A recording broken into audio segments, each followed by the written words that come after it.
ಎಲ್ಲರಿಗೂ ನಮಸ್ಕಾರ ಹೇಳ್ತಾ ಇವತ್ತಿನ ಕರೆಂಟ್ ಅಫೇರ್ಸ್ ಕ್ಲಾಸನ್ನು ಸ್ಟಾರ್ಟ್ ಮಾಡೋಣ. ಮೊದಲನೆಯ ಪ್ರಶ್ನೆ, 25ನೇ ಅಖಿಲ ಭಾರತ ಪ್ರಮುಖ ಬಂದರು ಸಾಂಸ್ಕೃತಿಕ ಒಂದು ಉತ್ಸವವನ್ನು ಯಾವ ರಾಜ್ಯದಲ್ಲಿ ನಡೆಸಲಾಯಿತು? ಈ ಪ್ರಶ್ನೆಗೆ ಸರಿಯಾದ ಉತ್ತರ ಒಡಿಶಾ ಒಳಗೆ ಇದನ್ನು ನಡೆಸಿದರು. ಇದು ಈ ಕಾರಣ ಯಾರ್ಯಾರಿಗೆ ಇಂಪಾರ್ಟೆಂಟ್ ಆಗುತ್ತೆ ಅಂದ್ರೆ, ಯಾರ SSC ಎಕ್ಸಾಮನ್ನು ಕಂಡಕ್ಟ್ ಮಾಡ್ತಾರಲ್ಲ ಅವರಿಗೆ ಇಂಪಾರ್ಟೆಂಟ್ ಆಗೋ ಪ್ರಶ್ನೆ ಐತಿ. ಯಾವ ಕಾರಣಕ್ಕಂದ್ರೆ ಈ ಉತ್ಸವಗಳು ರಿಲೇಟೆಡ್ ಇರುವಂಥ ಪ್ರಶ್ನೆಗಳು ಇಂಪಾರ್ಟೆಂಟ್ ಆಗೋ ಕಾರಣಕ್ಕೆ ಅವರಿಗೆ ಇದು ಇಂಪಾರ್ಟೆಂಟ್ ಆಕೈತಿ. ಆನಂತರ ಎರಡನೆಯ ಪ್ರಶ್ನೆ ಕಡೆ ಈಗ ನಾವು ಹೋಗೋಣ. ಎರಡನೆಯ ಪ್ರಶ್ನೆ, ಭಾರತೀಯರಿಗೆ AI ಲಭ್ಯವಾಗುವಂತೆ ಮಾಡಲು ಜನರಿಗೆ ಮಾತ್ರ ಸಾಧ್ಯತೆ ನೀಡುವ AI ವೇದಿಕೆಯನ್ನು ಯಾರು ಪ್ರಾರಂಭಿಸುತ್ತಾರೆ ಅಂತೈತಿ. ಈ ಪ್ರಶ್ನೆಗೆ ಸರಿಯಾದ ಉತ್ತರ ಜಿಯೋದವರ ಇದನ್ನು ಸ್ಥಾಪನೆಯನ್ನು ಮಾಡ್ತಾರೋ. ಇದು ಕೂಡ ಇಂಪಾರ್ಟೆಂಟ್ ಆಗೈತಿ. ಕಾರಣ AI ರಿಲೇಟೆಡ್ ಇರೋ ಕಾರಣಕ್ಕೆ ಇಂಪಾರ್ಟೆಂಟ್ ಆಗೋ ಕಾರಣ ಹೆಚ್ಚು ಬರ್ತೈತಿ.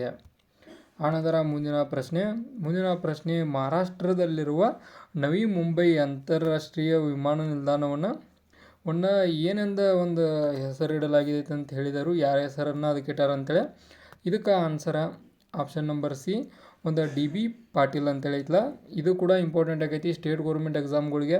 ಅಂದ್ರೆ ನಿಯರೆಸ್ಟ್ ಸ್ಟೇಟ್ ಗೌರ್ಮೆಂಟ್ ಯಾವ್ಯಾವುದಲ್ಲ ಅಂದ್ರೆ ಕರ್ನಾಟಕ, ಆನಂತರ ಮಹಾರಾಷ್ಟ್ರ, ಆನಂತರ ಈ ಕಡೆ ಏನು ನಿಯರ್ ಅದಾವಲ್ಲ ಅವಕ್ಕೆ ಇಂಪಾರ್ಟೆಂಟ್ ಆಗೋ ಪ್ರಶ್ನೆ ಇದಾಗೈತಿ. ಆನಂತರ ಮುಂದಿನ ಪ್ರಶ್ನೆಯನ್ನು ನೋಡಿದರೆ, ಹಟ್ಟಿ ಬುಡಕಟ್ಟು ಜನಾಂಗದವರು ಆಚರಿಸುವ ಬೋಡಾ ಹಬ್ಬವು ಈ ಕೆಳಗಿನ ಯಾವ ರಾಜ್ಯದಲ್ಲಿ ಹುಟ್ಟಿಕೊಂಡಿತು? ಈ ಪ್ರಶ್ನೆಗೆ ಸರಿಯಾದ ಉತ್ತರ ಹಿಮಾಚಲ ಪ್ರದೇಶ. ಹಿಮಾಚಲ ಪ್ರದೇಶವಾಗ ಈ ಜನಾಂಗದ ಹುಟ್ಟಿಕೊಂಡಿದ್ದನ್ನು ನಾವು ನೋಡ್ತೇವೆ. ಹಟ್ಟಿ ಏನು ಬುಡಕಟ್ಟು ಜನಾಂಗ ಐತಲ್ಲ ಇದು ಬುಡಕಟ್ಟು ಆಗೈತಿ.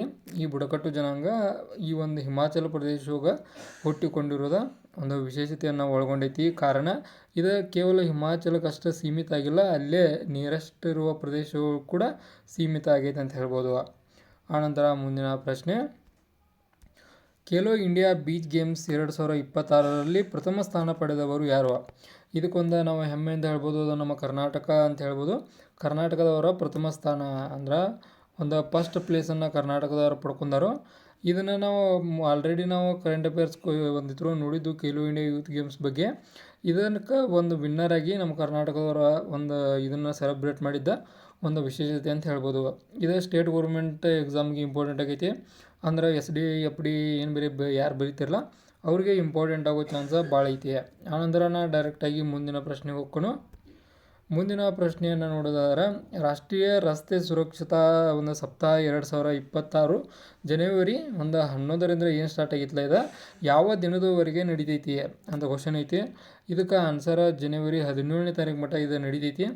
ಇದಕ್ಕೆ ಇಂಪಾರ್ಟೆಂಟ್ ಅಂದ್ರೆ ಇದು ಯಾವ ದಿನದಿಂದ ಸ್ಟಾರ್ಟ್ ಆಗಿತ್ತು ಅನ್ನೋದು ಇಂಪಾರ್ಟೆಂಟ್ ಆಗೈತಿ, ಯಾವ ದಿನ ಎಂಡ್ ಆಯ್ತು ಇದು ಕೂಡ ಇಂಪಾರ್ಟೆಂಟ್ ಆಗೈತಿ. ಎರಡೂ ಕೂಡ ಇಂಪಾರ್ಟೆಂಟ್ ಆಕ್ಕವು. ಆನಂತರ ಮುಂದಿನ ಪ್ರಶ್ನೆಯನ್ನು ನೋಡೋದಾದ್ರೆ, ಪ್ರತಿ ವರ್ಷ ಯಾವ ದಿನದಂದು ಭಾರತೀಯ ಸೇನಾ ದಿನವನ್ನು ಆಚರಿಸಲಾಗುತ್ತದೆ? ಇದಕ್ಕೆ ನೀವೆಲ್ಲ ಆನ್ಸರ್ ಮಾಡಿದಾರೆ ಅಂದ್ಕೊಂಡು ಇದಕ್ಕೆ ಆನ್ಸರ ಜನವರಿ 15.